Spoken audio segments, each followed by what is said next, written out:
घरात काही भाजी नसेल तर आपण शेंगदाण्यापासून झटपट तयार होणारी आमटी किंवा कालवण बनवणार आहोत। नमस्कार, स्वागत आहे तुमचं माझ्या एका नवीन रेसिपीमध्ये। आज आपण घरात काही भाजी नसेल तर झटपट तयार होणारी शेंगदाण्याची आमटी करणार आहोत। रेसिपी स्किप न करता पूर्ण बघा, लाईक, शेअर आणि सबस्क्राईब करा। शेंगदाण्याची आमटी बनवण्यासाठी एक वाटी इथे शेंगदाणे घेतलेले आहे, मिक्सरमधून वाटून घेऊया।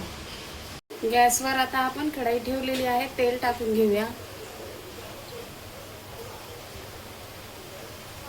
शेंगदाण्याच्या आमटीमध्ये आपल्याला तेल कमीच टाकायचं आहे। जिरा टाकून घेऊया,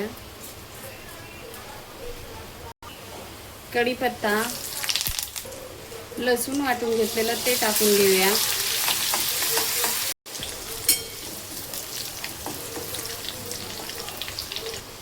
मसाले टाकूया, 1 चमचा मिरची पावडर, अर्धा चमचा हळद,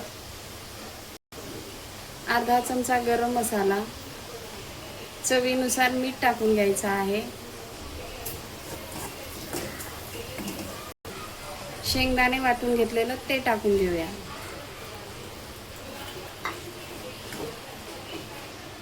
मसाल्यासोबत आपल्याला हे शेंगदाण्याचं कूट 1 मिनिट असं भाजून घ्यायचं आहे।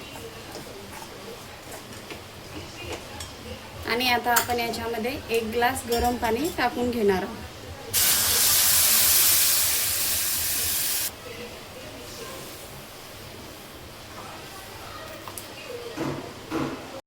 आपण आता या आमटीला 15 ते 20 मिनिटं तेल सुटेपर्यंत शिजवून घेणार आहोत।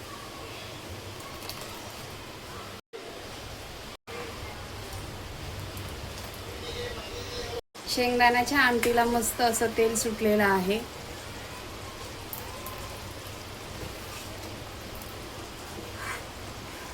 कमीत कमी या आमटीला शिजवण्यासाठी 20 मिनिटं लागतात। मी याला न झाकता शिजवून घेतलेला आहे। कोथिंबीर टाकून घेऊया।